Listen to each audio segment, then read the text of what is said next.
from Milwaukee, Wisconsin, and reaching around the world. Faith's Creation Christian Fellowship International presents Faith Realities with Pastor Ted Rounds.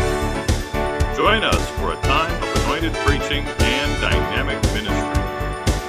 So get ready for the Word, the whole Word, and nothing but the Word, next on Faith Realities.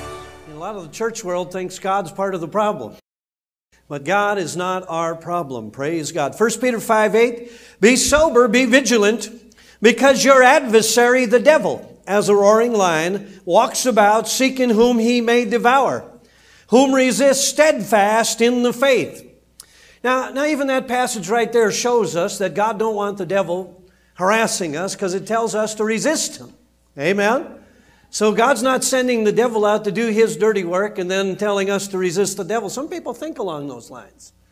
You know, they need to read the Bible. Amen? They'll know the truth, and the truth will make them free. It says, resist the devil, steadfast in the faith, knowing that the same afflictions are accomplished or come against your brethren that are in the world. Now the word adversary, your adversary the devil. Adversary means the one who contends with and opposes you. See, it's the enemy that opposes you, not God. And the Bible says, and you even wrestle not against flesh and blood, but against principalities and powers, against wicked spirits. If you're taking notes, John 10:10, Jesus said, the thief, the devil, comes to kill and to steal and to destroy. But Jesus said, but I came that you might have life, and that you might have it more abundantly. Praise God. Isn't that simple to understand? Yeah, I mean, that's the dividing line. Whatever kills, steals, or destroys comes from the thief, the devil. But what gives us life and life more abundantly comes from God. That's so simple. A second grader can understand that. It takes theologians to get it messed up. A thief is the one who steals from you stealthily or secretly in ways intended to escape observation. See, he works to steal, but he don't want you to know it's him stealing and robbing from you. Some ways he just tries to get people to believe the wrong things. And then the Bible says people are destroyed because of a lack of knowledge of the truth. Now Jesus said he comes to kill, steal, and destroy. Kill means to deprive of life or quality of life. And then he comes to steal. That means take your property unjustly and to seize it by trickery. Destroy means he comes to ruin, damage, or injure. See, that's what the devil comes to do. The thief comes to do that, not God. So God's not our problem. In Revelation 12:17, it says the devil went to make war against the remnant of woman's seed who keep the commandments of God and have the testimony of Jesus Christ. So the devil is making, he's at war with us. Now Jesus defeated the devil. And we have authority to cast out the devil and resist the devil. And we are seated with Christ in heavenly places far above these evil powers. And so the Bible tells us that we have to stand not against the power of the devil, but against the wiles of the devil. For he tries to get people to use their own God-given free will to accept his lies as the truth. See? And then if he can even get a consent of ignorance, he'll take that. He can't force your will to accept things, but if he can get you to accept things that are not the will of God into your life by believing them, confessing them, receiving them, and believing them as true, well, then the devil can work in your life and you'll think it's God, But God don't do that kind of work. The Bible talks about the fruits of righteousness, the fruits of goodness, all the fruit of the goodness of the Spirit, praise God, and so on. So if he makes war, that means hostile conflict. So our conflict is not with God. Amen? God's a good God. God's a God that wants his will done on earth even as it is done in heaven. So we say you should never just pray, thy will be done. You should never just pray that. You should pray, thy will be done on earth even as it is done in heaven. Then you should ask yourself, what's being done in heaven? Are people poor in heaven? No, I mean, there's streets of gold and mansions and ruby doorknobs and gates of pearl. Praise God. Hallelujah. The Bible said, my God shall supply all of your needs according to his riches in glory. Woo, glory to God. Amen. Praise God. He made Job rich. He made Abraham rich. He made Solomon rich. Praise God. The Bible said the blessing of the Lord makes rich, and He adds no sorrow with it. Hallelujah. Some people fight for the right to be poor. I don't understand it. Because poverty, according to the Bible, is a curse. Praise God. We got to obey the Lord and be blessed. Amen? He said all these blessings will come on you and overtake you. Hallelujah. If you're willing and obedient, you'll eat the good of the land. Praise the Lord.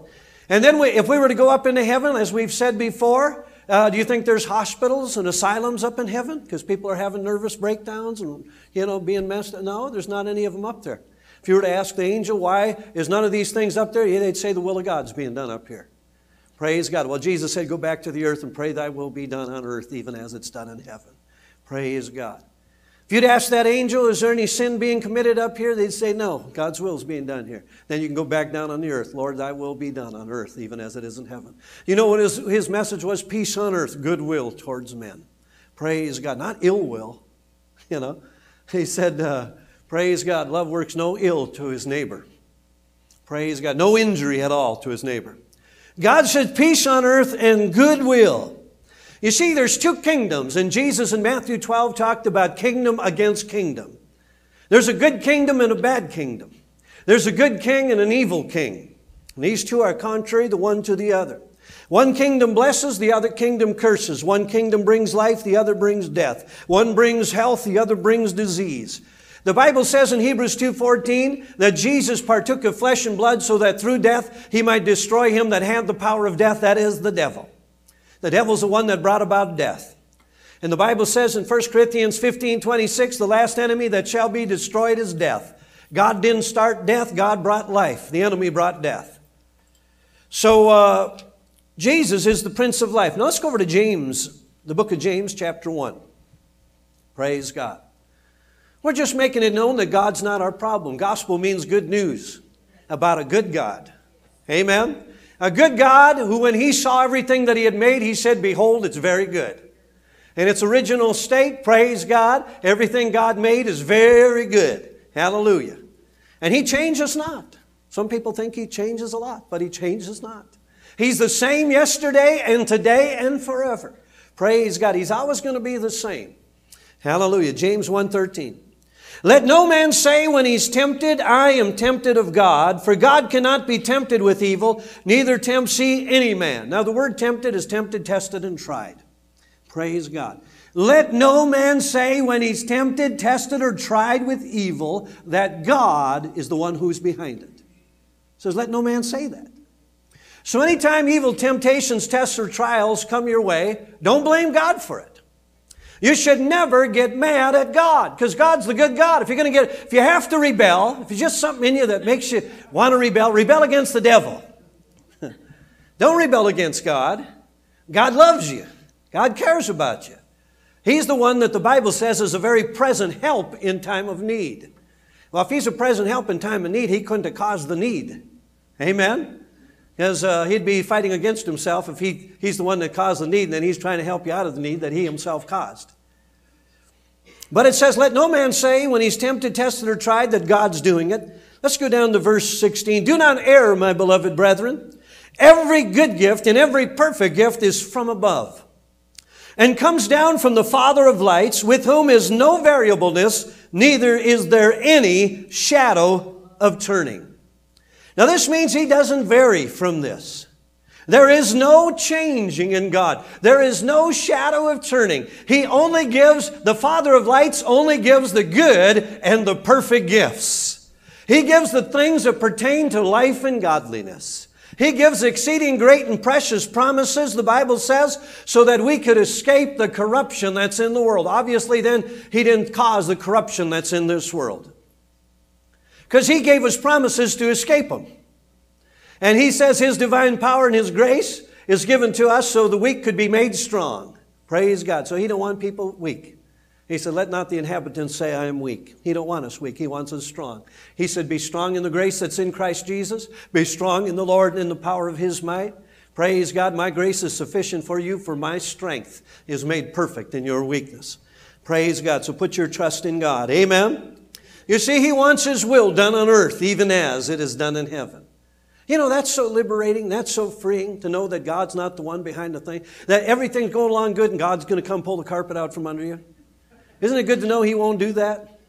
That He loves you more than you could ever love your own children.